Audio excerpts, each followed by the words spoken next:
Paris, c'est ton tour. Bonjour mes bien-aimés, soyez le bienvenu dans votre émission spéciale témoignage. Bien-aimés, Dieu fait de grandes choses. La Bible déclare toutes choses concourent au bien de ceux qui aiment Dieu. Donc il y a des fois les choses qui arrivent dans notre vie. Bien-aimé, il faut savoir que Dieu peut-être t'a appelé d'une manière ou d'une autre et que tu n'as pas compris. C'est pour cela qu'il peut permettre quelque chose du mal, la maladie peut rentrer dans ta vie juste pour que tu la cherches. C'est-à-dire c'est l'amour de Dieu. Quand on dit tout ce que Dieu fait est bon, c'est-à-dire même la maladie dans ton corps, c'est bon parce que Dieu veut te tirer vers lui pour que tu puisses savoir qu'il est ton créateur. C'est lui qui est venu pour te sauver. Voilà, c'est pour cela, bien-aimé, je suis là encore pour notre frère, un frère qui avait des problèmes, en fait. Il passait d'église à l'église.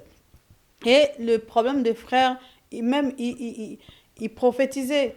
Donc, dans chaque église, chaque veillée, le frère prophétisait tout ça. Les gens étaient en train de l'acclamer, de l'appeler prophète. Et un jour, elle était venue dans notre église Gethsemane et on a commencé vraiment la veillée. Et cette veillée, c'était la veillée prophétique. J'ai commencé à prophétiser, à parler, à déclarer des choses. Et au moment où j'ai fini, le frère commence à prophétiser comme d'habitude. Il prophétise partout là où il va. Et dans mon esprit, le Seigneur me montre que ce n'est pas un esprit, ce n'est pas mon esprit qui est en train de prophétiser. J'ai vu dans la bouche de ce frère, c'était au fait la bouche vraiment de python. Et j'ai fait d'une manière de le faire calmer.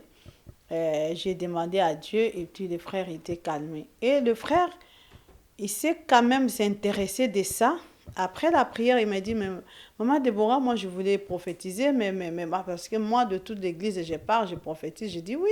Moi je vis ce qui est en toi, tu ne peux pas prophétiser devant les enfants de Dieu parce que ça te demande de chasser l'esprit là qui est au-dedans de toi. Après, il s'est intéressé, bien aimé, et c'est là, il m'a appelé avec sa femme, il commence à me raconter leur histoire. Sa femme, il a fait au moins 4 fausses couches. Après, je lui dis donc, il faut que nous puissions prier pour savoir pourquoi ta femme fait toujours les fausses couches. Et je commençais à prier. Après un jour comme ça, j'étais dans la salle de bain.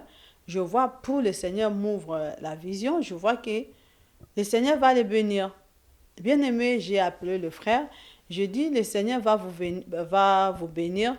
Donc le Seigneur m'a montré vraiment un enfant. Il dit, moi, maman Déborah, c'est vrai, des prophètes, des pasteurs prophétisent toujours comme ça. J'ai dit, moi, je te dis, parce que Dieu m'a dit. Donc, arrête de tourner tout autour des pasteurs. Je parle avec toi. Il dit, voilà, ok, d'accord. On a commencé à prier. Le Seigneur a fait la grâce. Sa femme est tombée enceinte. Bien aimé, les problèmes des enfants de Dieu, des fois, si vous voyez, peut-être tu as marché partout chez les pasteurs, des façons que vous faites pour les hommes de Dieu aussi, c'est pas bon. Et le couple, dès qu'ils ont eu, sa femme est tombée enceinte, ils m'ont lâché, même pas merci. Ils ont raconté à un pasteur, comme leur maison c'était grand, le pasteur commence à lui dire non, la femme ne peut pas prêcher, vous savez, la doctrine. Mais vous avez une fruit d'une femme laquelle le pasteur te dit que la femme ne peut pas prêcher dans le ventre de ta femme, parce qu'il y a des pasteurs qui ont prié pour ta femme, ils n'ont pas eu l'enfant, mais le pasteur vient te dire pour critiquer la femme de Dieu, et toi aussi, ben, tu t'en vas. J'ai dit, ok, il n'y a pas de souci. Et le pasteur, il les a amenés, ils ont commencé la prière dans leur maison. Et au moment que les gens ils sont venus pleins dans la maison, le pasteur il a ramassé toutes les personnes, toutes les femmes, il est parti avec eux. Notre frère, il est resté seul. Sa femme, quand même, il m'avait parlé quelque chose avant de partir. Il dit, Maman Déborah, je suis fatiguée parce que mon mari, à chaque fois, il rentre dans la chambre à 2h du matin, à 4h du matin.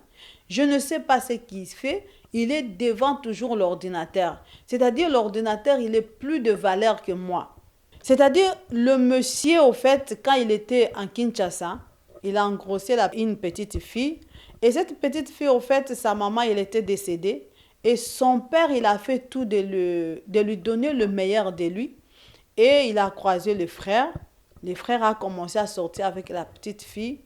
Il a engrossé la petite fille. Aussitôt, il est venu en Europe. Et le monsieur, il était fâché contre notre frère ici par rapport à l'acte qu'il a fait. Bon, quand il est venu, il n'a jamais appelé la fille. Il n'a jamais demandé même des nouvelles au fait de l'enfant qu'il a laissé en grossesse. Et le monsieur, il est parti chercher les féticheurs. Je ne sais pas ce qu'il a fait. Maintenant, le monsieur cherchait à détruire au fait la vie de frère, mais il n'arrivait pas. Un jour comme ça, notre frère, il était devant l'écran. Il regardait, je ne sais pas, dans l'ordinateur. Il est tombé sur les films pornographiques. La première fois, il dit, comme je suis chrétienne, je ne pourrais pas regarder. Il a fermé son portable, son ordinateur. Mais quand même, il a déjà vu. La deuxième fois, il vient, il voulait faire quelque chose dans son ordinateur. Il tombe encore sur ce même film. Troisième fois, il dit, non, je vais regarder. Et quand le frère a regardé les films pornographiques, et il a eu le goût de continuer à regarder les films. Et maintenant, le frère voulait appliquer tout ce qu'il voit dans le film avec sa femme. À sachant que, bien aimé, il y a des pratiques qu'on ne peut pas pratiquer en tant qu'un enfant de Dieu, mais la personne qui a fait le film pornographique, c'est un païen, mais toi, tu vas appliquer dans le corps de ton enfant, de ta femme, ce qu'un païen te dit de faire. Donc, c'est là ils ont commencé leur dispute au fait dans le foyer. Le monsieur veut faire avec sa femme, entrer dans le cage, faire les sodomies, parce que je suis là pour les gens, donc je suis là pour enseigner. Donc, faire les sodomies, faire les fellations. Et la dame, il n'a pas voulu ces choses parce qu'il a vu ça, c'est satanique, c'est des choses que je ne peux pas faire en tant qu'un enfant de Dieu. Et le dispute a commencé par là. Ça fait que l'esprit là a commencé à prendre le dégoût de sa femme. Et il était plus satisfait la manière qu'il faisait les rapports avec sa femme. Donc, ce n'est pas le faute de la femme, ce n'est pas le faute de le mari. C'est-à-dire, c'est l'esprit au fait qu'on l'a envoyé. Et le monsieur là, quand il a vu cela, le monsieur qui est rentré dans l'esprit, dans l'internet, dans les pornographiques pour détruire au fait le mariage de notre frère. Et le frère n'était plus à l'aise avec sa femme. Et il a développé un esprit d'impudicité terrible. Donc il peut trouver même une femme au coin des rues comme ça, il peut faire ce qu'il fait et puis il s'en va. À 2 heures du matin, la personne qui m'appelle, il commençait à pleurer. Maman Déborah, je suis ton enfant, pardonne-moi. Il commence à demander pardon. Vous savez, quand la personne demande pardon, on est obligé de l'écouter. J'ai dit, qu'est-ce qui se passe? Il me dit, demain, il faut que je vienne à la maison, comme il connaissait la maison, pour te raconter des histoires. J'ai dit, ok, il n'y a pas de souci. À 9 heures du matin, j'ai vu le frère qui se pointe devant ma porte. On a commencé à parler. Je lui dis, il n'y a pas de souci. Moi, dans 2 semaines ici, j'ai la retraite. Si tu veux venir à la retraite. Le frère a dit, je ne pourrais même pas retourner à la maison parce que je n'arrive pas à dormir. Bon, comme il y avait une chambre qui était vide, on a arrangé la chambre et tout ça. On a laissé la dormir au moins 3 jours. Et 3 jours, j'ai commencé à prier avec lui. Au bout du 3e jour, il était parti chez lui. Et le frère me dit, voilà, je vais prendre le temps, le jour au travail pour venir dans cette retraite. Le frère a pris des jours, je ne sais pas s'il avait pris des jours ou pas. On est venu à la retraite, mes bien-aimés. Le jeudi, le vendredi, boum, le matin, le frère me dit, non, maman Déborah, je vais aller travailler. Ah, mais toi, tu m'as dit que tu as pris des jours. Mais comment aujourd'hui? Oh non, j'ai oublié. Donc, mais le Seigneur m'a montré, c'était l'esprit de mensonge. J'ai dit, ok, vas-y. Il va, quelque temps après, le Seigneur me dit, appelle-la. Je l'appelle parce qu'il n'est pas au travail.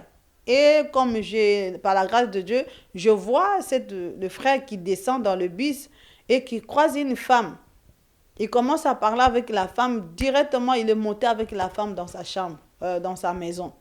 Je l'appelle. Frère, tu es où? Oh, maman, maman. Il commence à me compliquer. Je dis non, tu n'es pas ni au travail, ni en dehors. Tu es avec quelqu'un dans ta maison. Il me dit, ah, maman, comment tu sais? Je dis, voilà, c'est pour toi. Il dit, oui, maman, je vais t'amener une dame, j'ai rencontré un frère, une sœur qui est bien, je vais l'épouser. Je dis, aussitôt tu racontes quelque chose, aussitôt tu vas épouser la personne. Ok, moi, je ne veux pas que tu m'amènes cette personne parce que c'est une relation qui n'aura pas nulle part. Parce qu'il a fait, au fait, nous sommes à la retraite, il est parti, il a fait ce que vous pouvez raisonner derrière. À pleine retraite, le Seigneur il n'a pas voulu que je prie pour le frère. Moi-même, j'étais choquée, moi-même, j'étais pas bien. Comment le Saint-Esprit, bon, j'ai dit le Saint-Esprit, celle-ci. Après, quand on a fini la retraite, c'est là le Seigneur me dit, voilà, tu peux l'appeler. Et que je l'ai appelé. J'ai dit, voilà, tu vas rentrer en jeûne de 3 jours pour demander pardon à Dieu de ce que tu as fait parce que le même jour, tu as eu le rapport sexuel avec la femme. Donc, tu as dérangé même les gens qui étaient à la retraite. Heureusement que c'était une retraite vraiment recommandée. Et il est rentré. Il fallait que j'aille maintenant, bien aimé, délivrer le frère. Quand je suis partie dans la maison des frères, voilà, l'histoire commence. Pourquoi? J'ai commencé à prier pour le frère. Je vois un moment à l'autre, je ne vois plus au fait le visage de frère. Je vois le visage de quelqu'un d'autre, un vieux papa comme ça qui est rentré dans son corps. Je commence à prier, qui tu es, tu viens d'où? Je commence à demander, je commence à chasser l'esprit. Le monsieur me dit, voilà, je viens de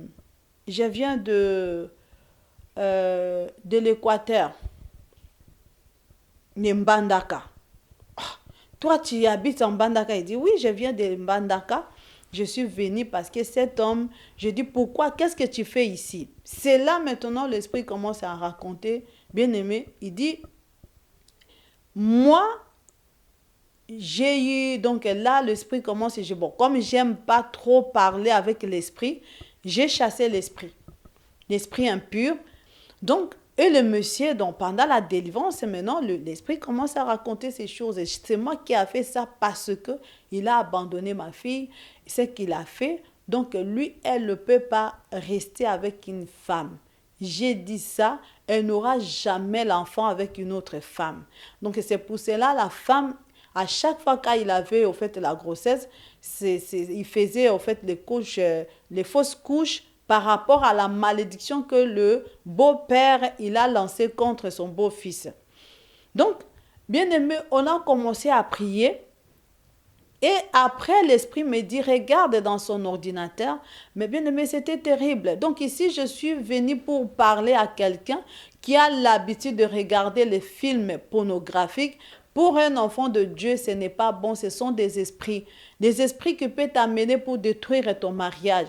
Les esprits qui peuvent t'amener pour que tu n'arrives plus à être satisfait. Peut-être que ta femme peut te supporter, mais toi-même tu vas être. Donc il a développé un esprit d'impudicité grave. Vous voyez, même pendant la retraite, tellement l'esprit là, de l'internet, au fait, des films pornographiques, quand rentrait dans ses pensées, l'esprit l'a envoyé de raconter cette femme. Et aussitôt, il a vu la femme, ils ont fait des choses. Donc, bien aimé pour vous dire que des fois aussi, nous avons d'autres malédictions, d'autres problèmes qui nous amènent, c'est à cause de notre propre faute. Vous savez, parce que la fille, elle était la fille unique. Sa mère est décédée. Son papa, il voulait lui donner une vie. Mais un garçon qui vient comme ça pour détruire l'école, l'étude de l'enfant, et le père, il n'a pas supporté, il a aussi voulu détruire l'esprit de notre frère. Et c'était déjà détruit parce que le frère, depuis qu'il est ici à France, il n'a jamais resté avec une femme 2 mois, 3 mois. Il a eu la grâce de la femme laquelle ils ont eu l'enfant. Ils sont restés quand même 3 ans parce que la femme aussi l'aimait et puis la femme priait. Bon, comme lui aussi rentrait dans la prière. Donc, c'était entre vraiment... Mais c'était déjà trop tard parce que l'esprit a déjà travaillé. Au moment que moi je suis venue, il fallait que c'est là on devait travailler. Mais un passé qui vient, qui fait sortir quelqu'un là où il y a les bénédictions de la personne pour aller détruire au fait le couple déjà. Voilà, bien-aimés, c'est ce que je voulais parler. Donc, mon témoignage, j'insiste bien, c'était par rapport aux films pornographiques. Vous qui ont l'habitude de regarder ces films-là, il faut savoir que ce sont des esprits aussi, peut-être qui vous amènent par Internet pour que tu ne sois pas satisfait avec ta femme. Tu commences à demander ta femme des choses que tu ne demandais pas avant. Tu commences à chercher à faire avec ta femme des positions que tu sais que la femme ne peut pas vouloir, mais comme le verset qui dit toujours la femme soit soumise, même si tu vas donner ta femme le caca, donc il va manger parce que la femme soit soumise.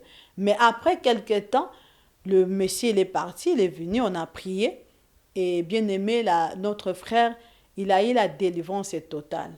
Et que le Seigneur aujourd'hui, il s'est marié avec une autre femme, laquelle ils sont ensemble, que le nom de notre Seigneur soit béni.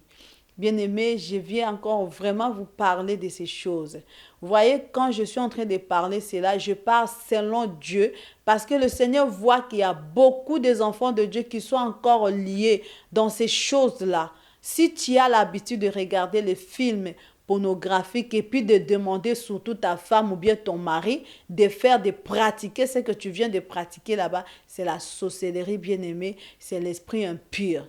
Regardez tout autour de toi. Et ces choses arrivées dans la vie de notre frère parce qu'il a fait l'escroquerie, parce qu'il a fait une mal dans une famille, laquelle le monsieur, comme il était païen, il a vengé contre sa fille.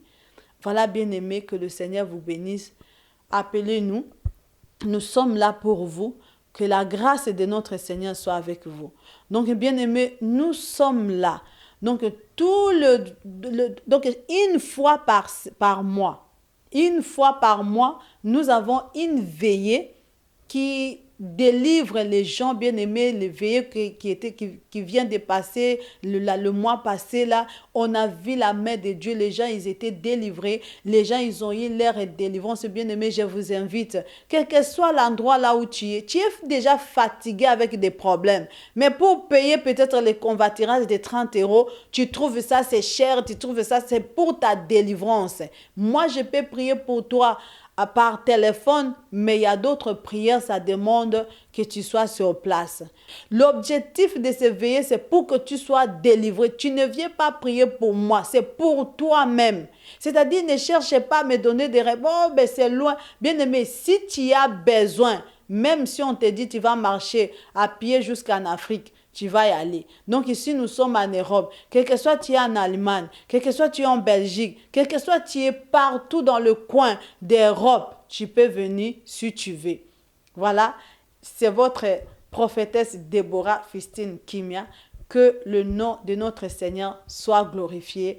À lui la gloire. Soyez bénis. À la prochaine. Tu doutes encore? Jésus-Christ va te ressusciter.